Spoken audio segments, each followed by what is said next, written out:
दोस्तों, Indian railway finance corporation limited यानी IRFC की बात करें तो स्टॉक के अंदर आज काफ़ी बड़ी गिरावट देखने को मिली। अब इस गिरावट के पीछे वजह बाजार में तूफानी गिरावट। आज ज़बरदस्त गिरावट हुई, इसकी वजह से सभी सभी स्टॉक धराशायी हो गए। अब आप देख ही सकते हो कि इसके पीछे सबसे बड़ा रीज़न बन रहा है नया वायरस। चाइना में इस वायरस ने बहुत ज़्यादा कहर बरपाया हुआ है और इंडिया के अंदर भी इसके पेशेंट डिटेक्ट हो गए। लेकिन स्वास्थ्य मंत्रालय का कहना है कि घबराने की ज़रूरत नहीं है। ये वायरस पहले से भी है और अभी कोई नया वायरस नहीं है, लेकिन इसकी तैयारी पूरी की हुई है। बच्चों में इसका ज़्यादा असर देखने को मिल रहा है, लेकिन रिकवर भी हो गई। जो बच्चों में ये वायरस था वो रिकवर हो चुके हैं। तो इतनी चिंता की बात नहीं, लेकिन लोगों को डर लगता है कि कहीं ये ज़्यादा ना फैल जाए, कहीं लॉकडाउन ना लग जाए। इसने एक माहौल बिगाड़ दिया है और पहले से ही एफआई बाज़ार से लगातार निकासी कर रहे हैं, वो उनका बिकवाली शुरू ही है। ये सारे रीज़न बन रहे गिरावट के, लेकिन अब कुछ नए ट्रिगर मिलेंगे इसको, जैसे बजट और इसका क्वार्टर 3 का रिजल्ट। और आज हमारे पीएम ने बहुत सारे नए प्रोजेक्ट का ऐलान किया, तो इन सारी बातों को जानेंगे इस वीडियो के माध्यम से। लेकिन फ्रेंड्स, उससे पहले अगर आप पहली बार हमारे चैनल पे आए तो चैनल को सब्सक्राइब कर दीजिए, एक बेल आइकॉन दबा दीजिए ताकि जब भी नया वीडियो बने पहला नोटिफिकेशन आपको मिले। वीडियो पसंद आए तो लाइक से जरूर कीजिए। चलो फ्रेंड्स, वीडियो स्टार्ट करते हैं। मैं हूँ आपका दोस्त एस बी दवे और हमारे अपने चैनल ऑनलाइन कमाई में आपका बहुत बहुत स्वागत है। तो सबसे पहले आईआरएफसी के कारोबार की बात कर ले तो देख सकते हो कि गिरावट हुई है स्टॉक के अंदर। आप ये क्लियरली देख सकते हो कि शुरुआत बिल्कुल फ्लैट हुई थी 153 पर, जो फ्राइडे की क्लोजिंग थी इंट्राडे में, लेकिन यही 153 का हाई है। वहाँ से स्टॉक में ज़बरदस्त गिरावट का माहौल बना और 144 पर आ गया। काफ़ी बड़ी गिरावट हुई। अंत में क्लोजिंग 145 के आसपास रही, जहाँ पे 5.45% की गिरावट देखने को मिली। तो गिरावट इसलिए हुई क्योंकि निफ्टी एनर्जी में भी गिरावट थी, निफ्टी फाइनेंशियल सेक्टर में गिरावट थी, निफ्टी बैंक में गिरावट थी। सभी जगह पे भारी भरकम गिरावट थी और सभी इंडेक्स आज धराशायी हुए। तो ऐसे में गिरावट तो होनी थी।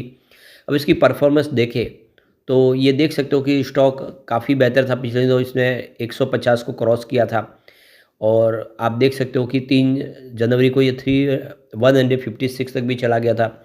लेकिन सडनली आज भारी गिरावट की वजह से स्टॉक फिर एक बार निचले लेवल पर आ गया, 145 पर आ गया। लेकिन इसमें इतनी चिंता की बात नहीं, क्योंकि इससे नीचे ऑलरेडी इस वक्त हमने देखा है। तो ये देख सकते हो आप, करीब 18 नवंबर को यह स्टॉक 138 के आसपास चला गया था, काफ़ी नीचे गया था। और इस हिसाब से बाजार जैसे रिकवर होता है, स्टॉक बेहतर प्रदर्शन करता है, तो इस बार भी वापस आने की संभावना बन जाएगी।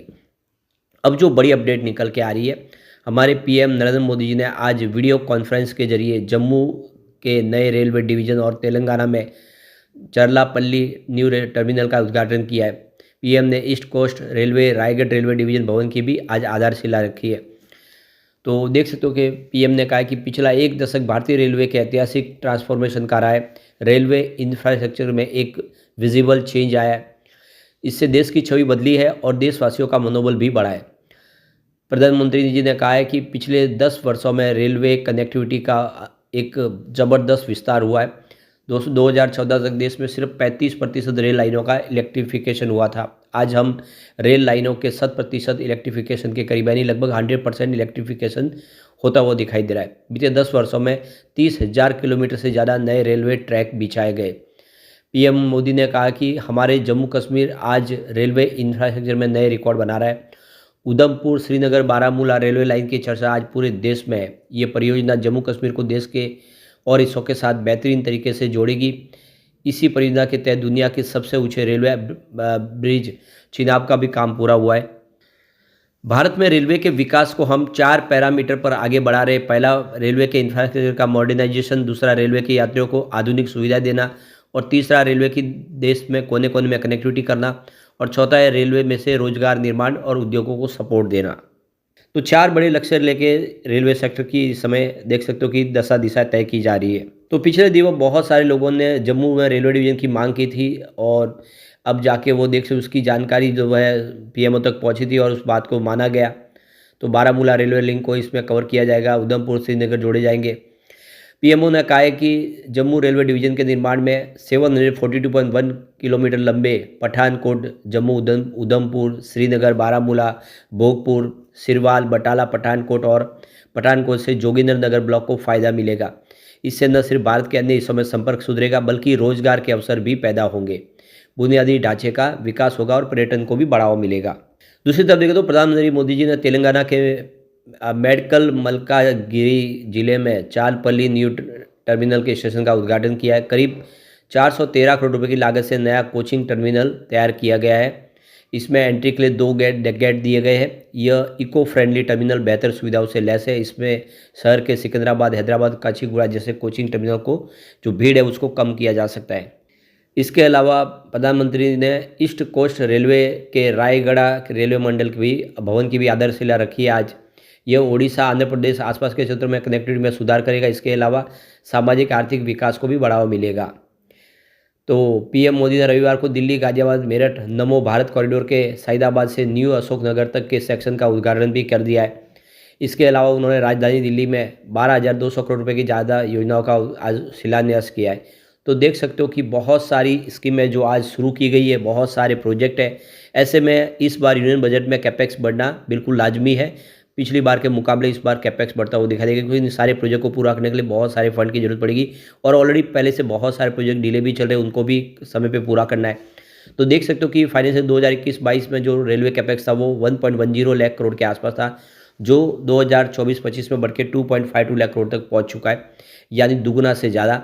और इस बार आशा है कि ये कैपेक्स और बढ़ के 3 लाख करोड़ तक भी जा सकता है, ऐसी संभावना बन रही है।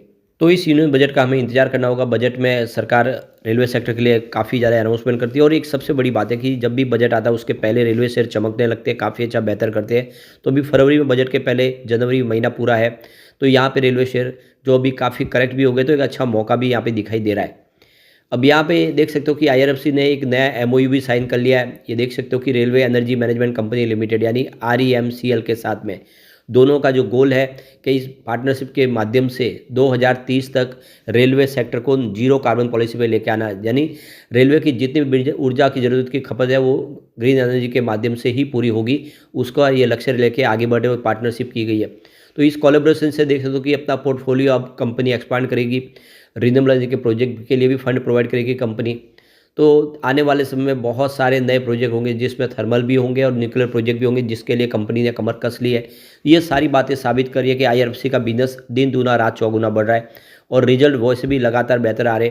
ऐसे में हम कह सकते हैं कि आने वाला जो समय है वो IRFC के लिए काफ़ी बेहतर साबित हो सकता है और IRFC कमाल कर सकता है। तो स्टॉक गिरा है, नीचे आया है, तो एक अच्छा मौका भी आ गया है। अब देख सकते हो कि कंपनी डाइवर्सिफाई बिजनेस कर रही है, धीरे धीरे अपने मॉडल को एक तरह से दूसरे और बिजनेस में शिफ्ट करने की तैयारी भी हो रही है। रेलवे सेक्टर से संबंधित और भी बिजनेस है जिनमें अब फंड प्रोवाइड किया जाएगा, तो ये बहुत अच्छी बात है। यहाँ पे सबसे बड़ी बात है इसकी स्ट्रेंथ। अगर आप देखें IRFC की तो स्ट्रेंथ 9 है, ये बहुत बड़ी बात है। इसके अंदर बहुत सारी मजबूती है, वीकनेस भी है, 5 वीकनेस जरूर है, लेकिन स्ट्रेंथ ज़्यादा है। तो कुल मिला के देख सकते हो कि IRFC कमाल कर सकता है। इसके फंडामेंटल भी बहुत अच्छे हैं। इस समय इसका मार्केट कैप 2,798 करोड़ के आसपास है और इसका P रेशियो अगर आप देखें तो वो 30.85 का है, जो काफ़ी ठीक है। और इसका PB रेशियो देखें तो 3.90 का है। इंडस्ट्रीज P रेशियो 26.14 का है, तो इंडस्ट्रीज का P रेशियो से हल्का सा ज़्यादा आपको P रेशियो दिखेगा, ज़्यादा कोई फर्क नहीं है। डेट टू इक्विटी रेशियो इसका 7.83 है, लेकिन डेट की कोई प्रॉब्लम नहीं है, इसकी सारी गारंटी सरकार खुद लेती है। इसका ROE देखें तो ROE 12.64% है, जो काफ़ी बेहतर है। इसका EPS 4.98 रुपीज़ है और 0.98% का डिविडेंड कंपनी देती है, आपको अपने प्रॉफिट में हिस्सेदार बनाती है। साल में 2 बार कंपनी डिविडेंड देती है। बुक वैल्यू इसकी 39.38 है और इसके अलावा इसकी फेस वैल्यू अगर देखें तो 10 रुपीज़ के आसपास है। तो कुल मिला के फंडामेंटल काफ़ी अच्छे और काफ़ी अच्छी यहाँ पे खरीदारी भी हो रही है। ऐसे में आने वाले समय संभावना पॉजिटिव बनती हुई दिखाई देगी। लेकिन फ्रेंड्स, कोई भी इन्वेस्टमेंट करने से पहले अपने फाइनेंशियल एडवाइजर से एडवाइस ले ले या अपना खुद का रिसर्च करें, क्योंकि मैंने वीडियो आपके एजुकेशनल पर्पज़ के लिए ही बनाया। वीडियो पसंद आए तो लाइक से जरूर कीजिए और चैनल को सब्सक्राइब कर दीजिए। Thank you friends.